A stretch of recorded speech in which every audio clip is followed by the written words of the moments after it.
presidency. And so we've been joined by Mr. Isaac Jackson, Isaac W. Jackson Sr. We'd like to say good morning and welcome.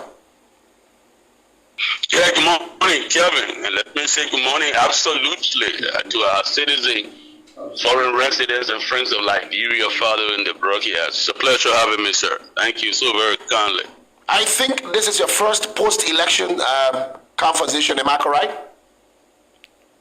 Oh yeah, absolutely, absolutely. I must have spoken to other network, but this is my first interview on your network since the election. Okay. And a lot of persons will have thought that you will have, cease to comment now that the persons you supported did not win the election, starting up with the political leader of the ANC, Mr. Alexander Benedict Cummins, and of course, outgoing President George Manneh Weah. You know, like some other persons, when I contact them, I will tell you, man, I want to now, man. You know, so people will have expected that you cease to comment, but you're still engaging. Tell us, where are we? Do we expect more from you, or do you intend to be in opposition, or you will be shifting over to supporting Mr. Joseph Boakai Boakai?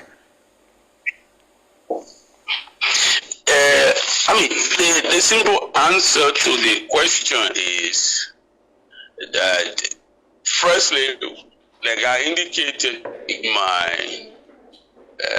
my post on Facebook, I have already congratulated the president-elect and vice president-elect.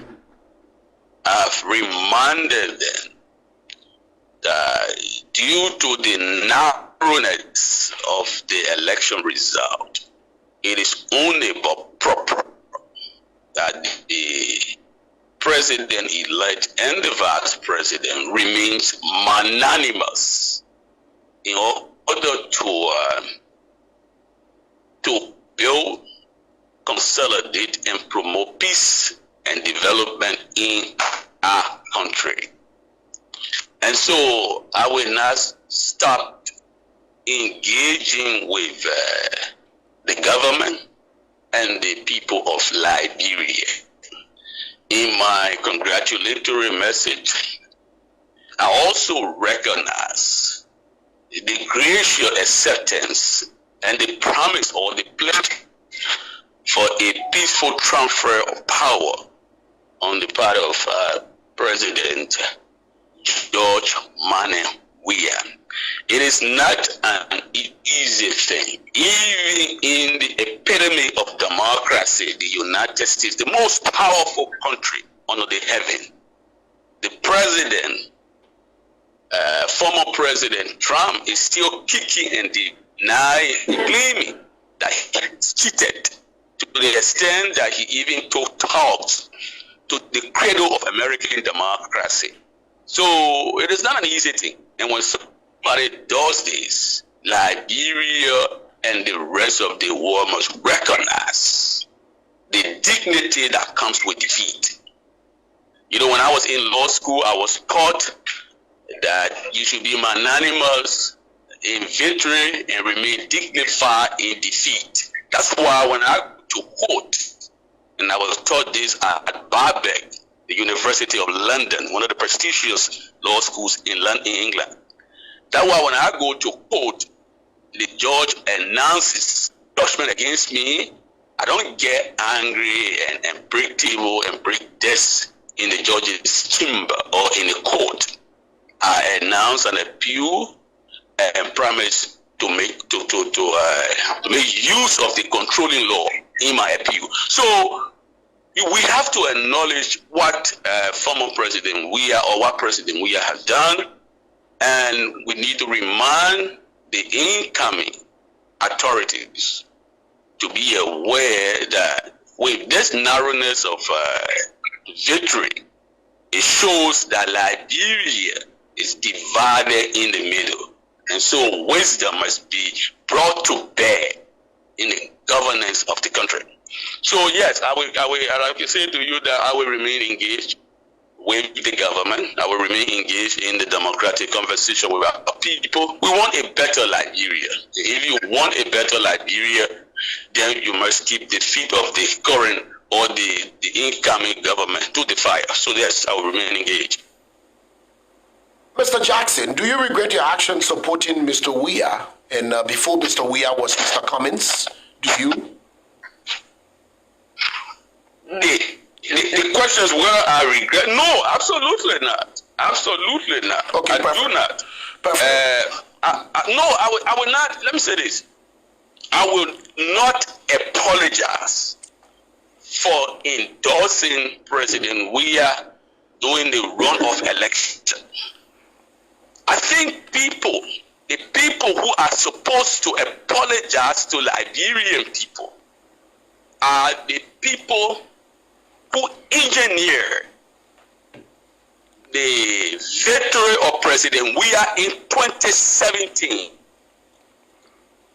Those people who are pretending to be more sin against than sinning are the ones who should to apologize to the Liberian people. If their claim is true, that indeed President Weah did not govern the country well, President Weah did the bad things, they should apologize for putting President Weah at the helm of power in 2017.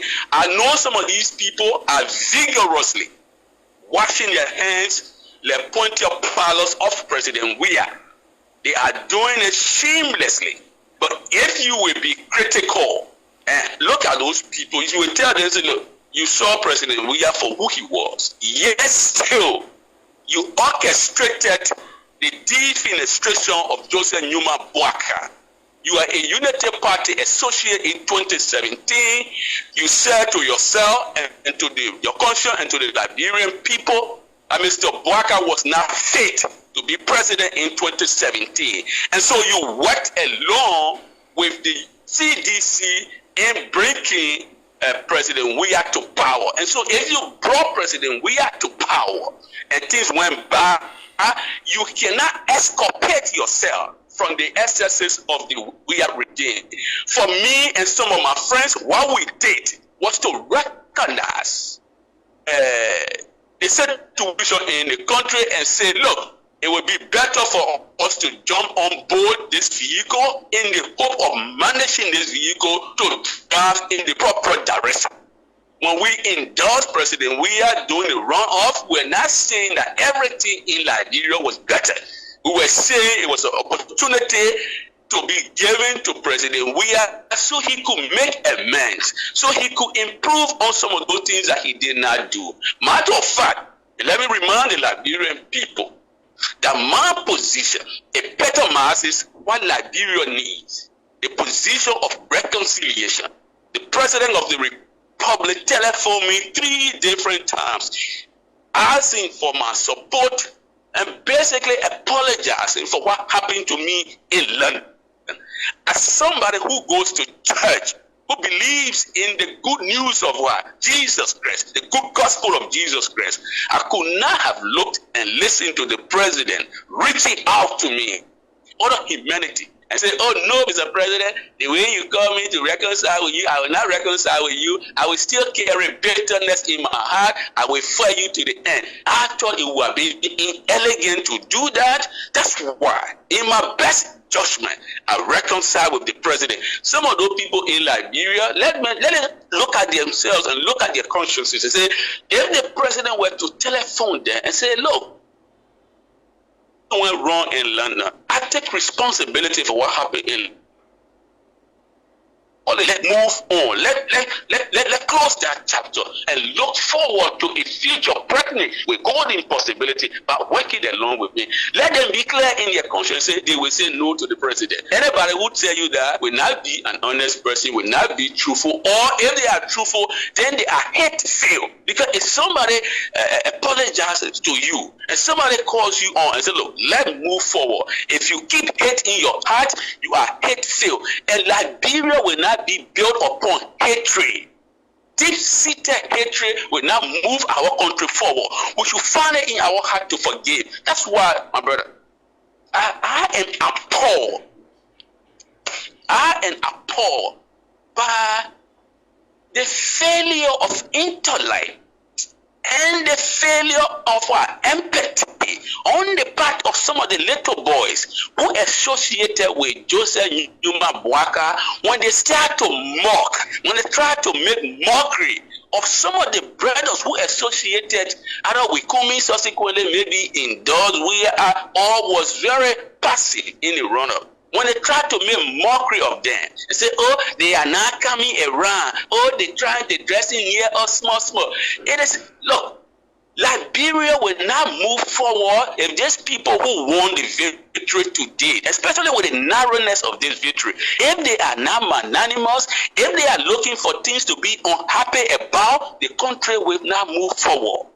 That country, the constitution of that country is very clear that all Liberians are equal and they should be given equal opportunity to serve, to work, to live in Liberia. If today, because you think you won a 20,000 vote difference, you automatically transfer Liberia to your private estate and exclude other people, you will depart not just from the stage, but you will depart power in disgrace and shame. See, departed early. But if you will walk and do worse of what CDC did, you will depart in disgrace, because the narrowness of the vote should say a lot to you. Yesterday, CDC won with, I think, 61% of the vote. Today, they left power. You're winning at least 1% different of the vote. 20,000 for different, and you try to be arrogant, you try to mock other professional people who serve their country loyally. Not everybody in Liberia was supposed to support Boaka. Not everybody in the country will support Boaka. But the experience and the open-mindedness we see when they say the leader is tolerant, is not going to be tolerant to the view that he appreciates. The tolerance of the leader is toward those who are critically opposed him. That's the joy of democracy. The joy of democracy is what is embedded in what? The inclusiveness of the leader. That's the joy of democracy. You saw President Sally demonstrate that when she won power, right? Those who spoke for President Sally at the Ministry of Information, Cultural Affairs and Tourism, they were not unity partisan. Okay? You're talking about Louis Garcia Brown, a stalwart of the NPP. Speak for Ellen Sally government, went to the United States, the United Nations, and spoke for Liberia.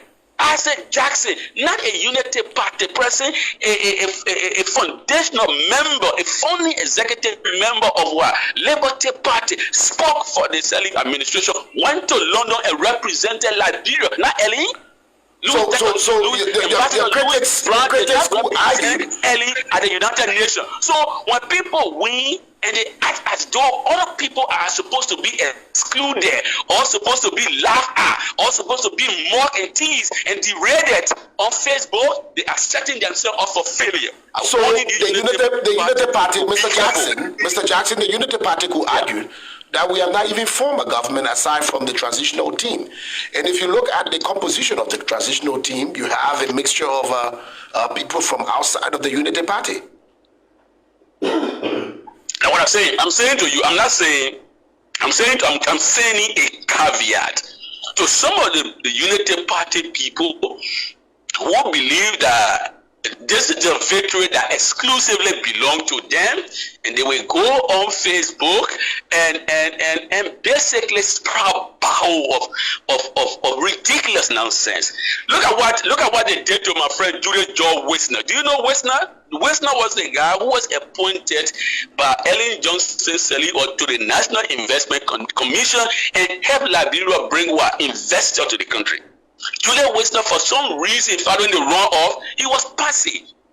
He wrote a nice piece about his friend Boama Kambara, former finance minister, who has been a power at the University of Liberia.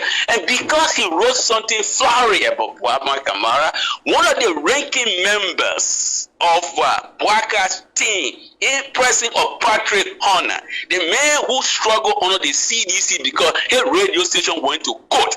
Even though he received solidarity, outstanding solidarity from some of us, including Wisner, he had the audacity to start mocking Julia John Wisner on Facebook, as though it is not Wisner's right to acknowledge his friend Bwama Kamara. If Wisner has written something critical of Bwama, they will argue shamelessly that Wisner is jealous of Bwama. Because Wisner wrote something nice about Bwama Kamara, now Wisner is looking for job. He hustling. I can say to those people, the only people in Liberia who are now hustling for job are Mr. Joseph Bwaka and they were the vice president elect, because their jobs are secure. All the other group of people, they are all looking for jobs, and nobody should go on Facebook because you supported somebody and you won, and you will try to ridicule other people who are professional. Wisner is a professional man. Even if he's looking for job, how is it a crime to look for job in Liberia? Who is not looking for job? All these people are what? Buck-crunchingly desperate to go back to government. And what actually do they have to be mocking at other people? We will not build our country when we try to exclude people and mock them. When you mock people, when you make fun of other people, they go and reactivate their activistic mode and they fight you back. Is that what they want? Are they that interested in building a peaceful Liberia where we will all have a sense of belonging? Is that the attitude that when you win, you should not be magnanimous, you should make mockery of people and laugh at them? Is that what you're doing? How does that help Liberia? Mr. All the Jackson. talents in the country need to come together and build the new Liberia. I'm even told, I asked the president for evidence, but it's been circulated that none of the people on the transitional team comes from Lofa. I don't know how true that is. I said to them, please show me the list, because if it is true, there is a troubling start. If none of the people on the committee come from Nimba, it's violated of the spirit of the Constitution. Our Constitution speaks against what? Tribalism. Our Constitution speaks against sectionalism. Our Constitution speaks against nepotism. So any sign or signal that point to tribalism should be denounced from the get-go. So, Mr. Jackson, I listened to you talk about, the actions of some persons inside the Unity Party. You made specific reference to Mr. Patrick Horner, urging him to cease the attacks and laughing and bullying on people or persons who did not support the president-elect or the Unity Party's candidate, to stop and rather embrace even the persons who criticized Mr. Bwakai and the Unity Party, even those who did not even support the Unity Party's candidate, to rally their hands in the spirit of harmonization and the forwardness of our country, reconciliation of our country. I heard you make specific reference to Mr. Patrick Horner and some other persons, especially with the incident between Mr. Patrick Horner and George Judy Wisner, your own friend you talk about. I'm also interested in asking you, with all of what's happening, if Mr. Bwakai or the folks inside the Unity Party reach out to you to work with them, will you accept? Brother, to be honest with you, and I will say this with a very clear and straight face to Brother Horner and all the other brothers who have become zealous because of this victory, right? This joyful arrogance that they're basking in. Let me tell them that now is the time to set aside the petty grievances. If Liberia is supposed to move forward, now is the time to set aside childish things. We need to be grown up. We need to have adults in that room that will tell them that even in the opposition community, there are people there who are smart or smarter than some of the people in the room currently. There was the problem with the CDC. When the CDC took over power in the country, they decided to basically target other people who did not support the CDC or who were critical of the CDC. Even though the president in his last days reached out, but that was the attitude. That was the attitude. But I think that attitude hurt the CDC. It reached out later on. It reached out later on to some people. Yes, some people were magnanimous to say, okay, we forgive you in the hope that we give you second term. But our country, this country have tasted the bitter soil of what? Tribalism, of civil war, because we did some of the indecent thing of the past. What Liberia has demonstrated in recent times is to show to the rest of the world that we are ready to move forward with this peaceful transition, something that is a rare luxury in Africa. It is a rare luxury in Africa for a certain president to concede to defeat. It is a rare luxury. And if you have the rare luxury, you must need to manage it maturely. It is maturity that is now required for Liberia to move forward. Some of the people in CDC who are quiet, they're not quiet because they're happy. They're quiet in obedience. I know, but to you have president. You have not answered my question, Mr. Jackson. This is not you asking for a job. Don't get it wrong. This is not you asking for a job. This conversation to yet, you're not asking the Unity Party for a job. But I'm saying the other way around. Why, if you are approached by Mr. Bwaka or some other persons inside the Unity Party, that, in spite of everything you've criticized us, we want to form a government of inclusion, we're reaching out to you to serve this capacity, to serve this post, will you accept kindly the invitation of the Unity Party? You're asking a positive question, but let me say this. Let me remind Liberian people. I served the Sirleaf administration as a communicative person for almost 10 years. I felt in trouble only because I was vocal against the CDC. I was being unfairly persecuted and dismissed from my job in London. Now, one day did I receive a call from Mr. Joseph Nyuma Bwaka to assuage the pain my family and I were going through. The only person who not just visited with me in London was Madam Ellen Johnson Sirleaf. She visited in London. She asked her daughter-in-law, Martha Sirleaf, to find me in London and sit with her. And during the course of our conversation, she basically said to me nice things that were able to assuage the pain and the anger I was going through. I got that from Madam Sirleaf. I did not get it from Joseph Bwaka. He was the second most he was the second powerful person in the Sirleaf administration. He never reached out to me while I was going through my pain in London. They have a sense of their entitlement. So I'm not sure whether they will reach out to me. And I'm not thinking in that direction currently. All that I want to say to Mr. Bwaka and Kun is that our constitution speaks against tribalism. I'm hearing that Prince Johnson, who was a de facto campaign manager for Joseph Bwaka, is making demand for 20 position, executive position in the government. If you disproportionately give one ethnic group power in that country at the expense or the exclusion of others, people will get angry. When there is not a sense of belonging to the government, people will fight that government.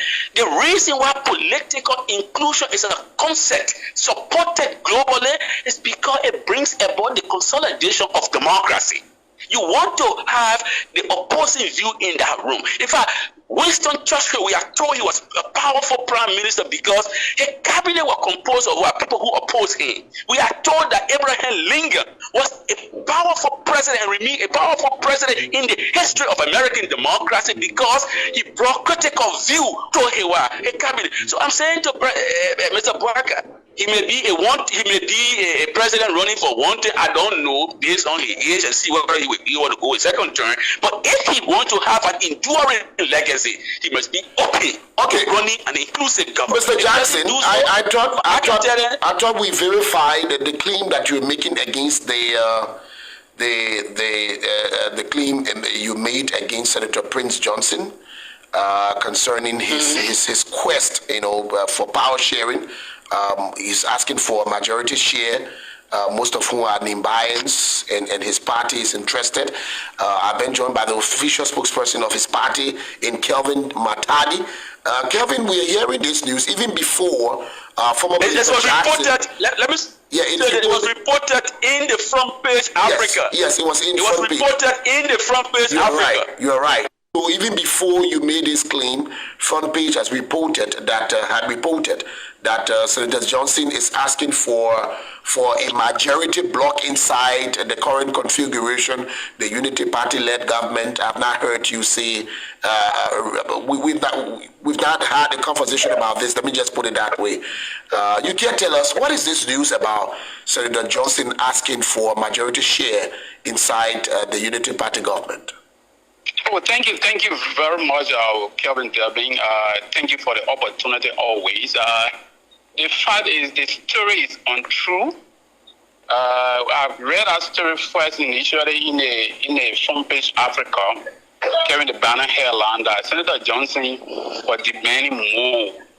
The story is totally untrue.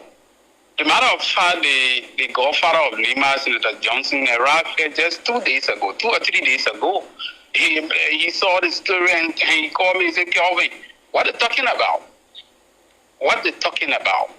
It's just a propaganda, and we know where the propaganda is coming from. The tactic cannot work this time. It's time to govern. So even Senator Johnson, let's say the MGR and Senator Johnson, they're advocating for partisans or Nibadians. What's wrong with that?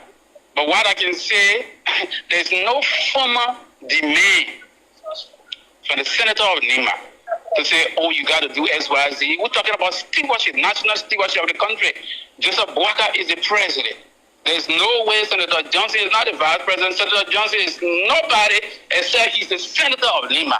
So if you even advocate, let's say he advocated for his people, so absolutely nothing wrong with that. But Atty Jackson will always come on the radio. He'll say something that you don't have facts. We are not running campaign. No. On this one, he's quoting front page, Kelvin. He is quoting front page Africa. So he's making specific reference to what front page reported.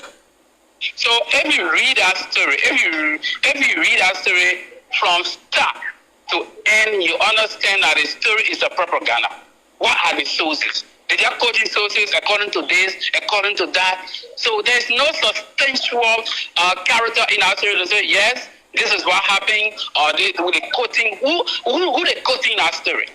I will tell you absolutely no. Okay, thank you for the mere propaganda story from the front page Africa. We will try to urge or to acknowledge Atty Jackson and front page Africa to desist from that. We're talking about stewardship now. This is not a campaign time. Thank you. That's Kelvin Matadi. He's the official spokesperson of the MDR. Thanks so very much for that response. You heard him right there. What was reported, published by front page, is incorrect, and they thought that it was important they respond. So you can go ahead. But my specific question hasn't been answered. Yeah, because of time. My specific question hasn't been answered. I was clear that you are not saying that you want specific jobs in the current configuration. That was not my question. My question was, if you are asked by the Unity Party, I know you don't see this coming, but I mean, worst case, I mean, good for you. Why if it happens? Why if the Unity Party say, okay, we made a mention, he's a member of inclusion, let's reach out to him. What will you do? Kelvin, I just explained to you. Maybe I was not too eloquent when I explained to you. No, I heard you, but that was not specific. But you know, from what I explained, you can make sense of what I just explained. That I served the Select government loyally, and I was promoted all through that government. I entered the government as assistant minister. I became deputy minister and then went to London, promoted to London to represent my country, Nabaran. And when I had this a difficult situation with the CDC government, to the extent that I took the CDC government to court, I did not hear a word, a mumbling word from the second most powerful person in the government that I serve loyally. You know, all that I can say that based on the evidence before us, that Patrick, Hannah, and others are believing that they have won a trophy to the exclusion of others. Even though George Wisner became very ambivalent doing stuff, I was critical. I said some things that was basically acceptable campaign rhetoric. If George Wisner can be treated and be tolerated and derailed on Facebook, I don't know what their feeling towards me will look like. But I can say to them that in a democracy, when they say you're tolerant, you are not tolerant to the view you like. When Ellen Johnson Sirleaf took Louis Garcia Brown, who introduced and made popular in our national vocabulary, desecrate against Madam Sirleaf. Madam Sirleaf demonstrated not just political authority, but she demonstrated magnanimity of spirit and inclusiveness. I understand, but guess what, Mr. Jackson? Okay, you did not. So Mr. Jackson, I'm saying to you, but I'm saying to you, what I'm saying to you is, it is now on Mr. Bwaka's shoulder. He has to prove himself. There were things that were said that were critical of him. We say the campaign over. Even though we are all said the campaign over, even though I have issued a very glorious congratulatory message, yet these people are still saying, let's stay in the campaign mode. Let ridicule people. Let continue to ridicule people. While we are Victoria, we should not be happy in a victory. We should be angry, or we should find something to be angry about. That's the attitude of the United Party boys. Mr. Jackson, some could argue, to be angry Mr. Jackson, Mr. Jackson, some could argue that you did not see it coming for Mr. Weah to have reached out to you. You in this interview you confirmed that Mr. Weah called you at least 3 times between. Mr. Weah called you, reached out to you, he apologized to you. Did you see that coming? I'm very sure you did not see that coming. So this is where I'm saying. This is what I'm saying. This is where I am. So you don't see Mr. Bwaka call you. Why, if Mr. Bwaka call you, you keep dangling, you keep going around, you keep telling me? Why, if Mr. Bwaka call you? You know, my training as a lawyer discourages me or disallow me to indulge in hypothetical. But I'm just saying, I explain all of these things so you can get a clue.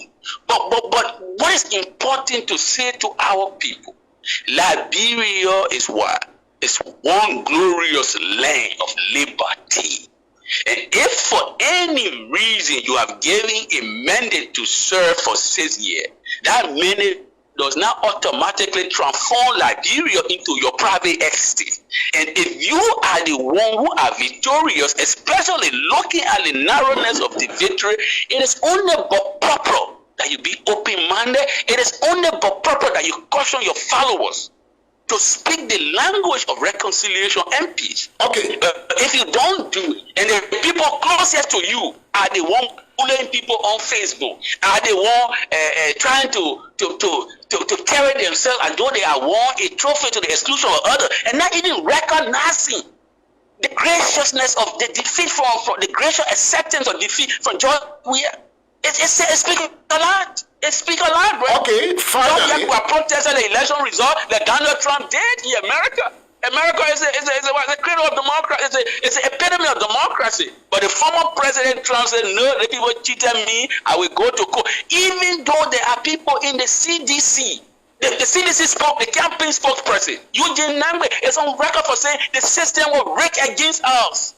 That's what Eugene Nangbe said on the record. Even though his voice will not support as the president, they all will have to basically kowtow to the president's power. But Eugene is of the view that their system was rigged against them. There was a ballot stuffing case in Nimba. He believed that was replicated across the country. We don't know. So if you win that kind of victory, the mood, the spirit should be what? Magnanimity. But if you are not magnanimous, you will bully people on Facebook because you want a victory. Even though you were not bullying people. Yesterday you were crying because you think the CDC were against you. You see how people can become what they don't like? If we are not careful, people will become what they don't like. You Ghana when your punch radio was kept off the newsstand. You are not happy. Today, you take it upon yourself now to start bullying people. The same pattern will cry at the hands of CDC. There is no cry for anybody to say, look, the way things are in the country, not good, but let's give we are a second chance. It was a way of some of the clever people getting on board the CDC vehicle to manage it so much that the country will have benefited. You don't blame us and relegate us. You must blame the people who empower CDC in the first place to give them power in 2017. Acting, they beg greater burden for where the country is currently. So the amoras of the world cannot be marching around in Liberia as though they want a glorious victory because they are cleaning the mess they created. If my son were to create a mess in my house and I ask him to clean the mess and he cleans that mess, I don't give him a gold star, I will give him a polite thank you. If you empower CDC in 2017 against Joseph Boakai, you bear greater responsibility for the current state of affairs in our country. Don't pretend to wash your hands off the weird administration. You empower them. Okay, finally, because we have to pick up calls. Why are you pretending to wash your hands off the weird regime? Finally, because our efforts. Mr. Jackson, finally, we have to pick up calls. Do you regret the statements made during the elections against the president-elect Ambassador Joseph Boakai? I don't have to go over those statements, but those statements, the characterization. If you read my campaign message, my congratulatory message, I talk about that. I said, look, during campaign period, the hyperbole is what is accurate to language, right? And I said hyperbole can be used, campaign rhetoric can be used. They are all regrettable. I can tell you, so many people on Facebook say, oh, I said Jackson said the other thing. I said Jackson said that other thing. You remember what I said, but you don't remember what you said and what your people said to me.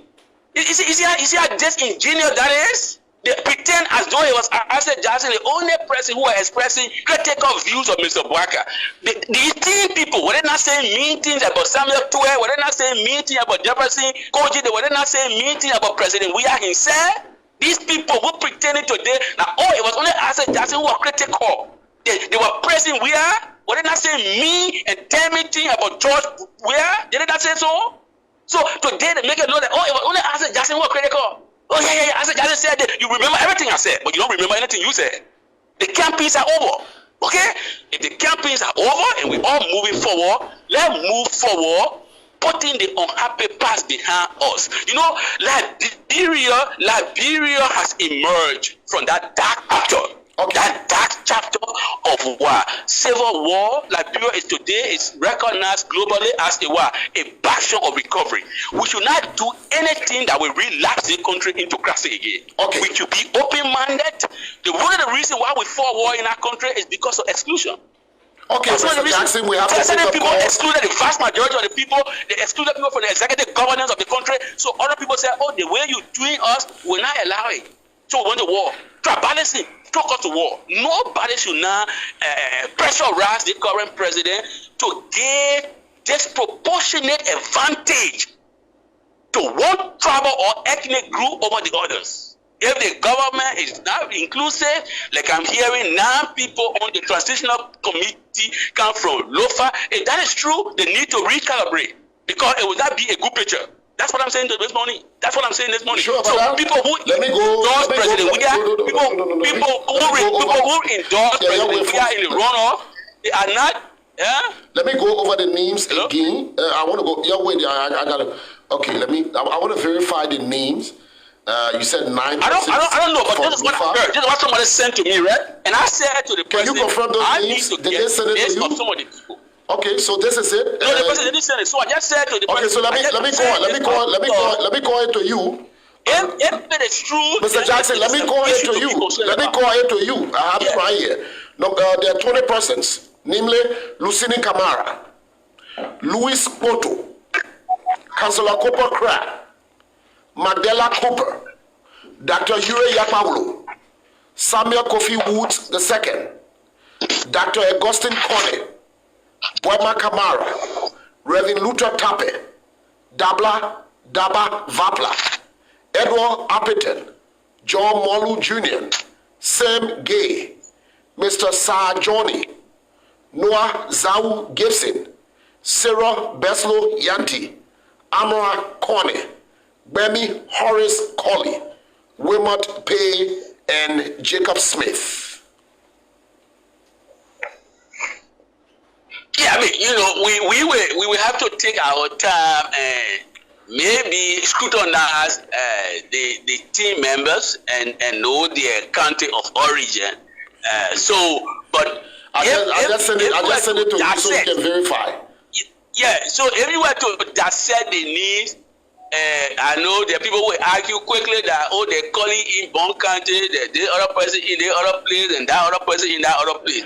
All that I'm saying here is, the bigger point that I'm making is, as we march towards the new Liberia, let us bear it in mind that Liberia have left that dark chapter behind. Okay. That dark chapter of what? Ethnicity.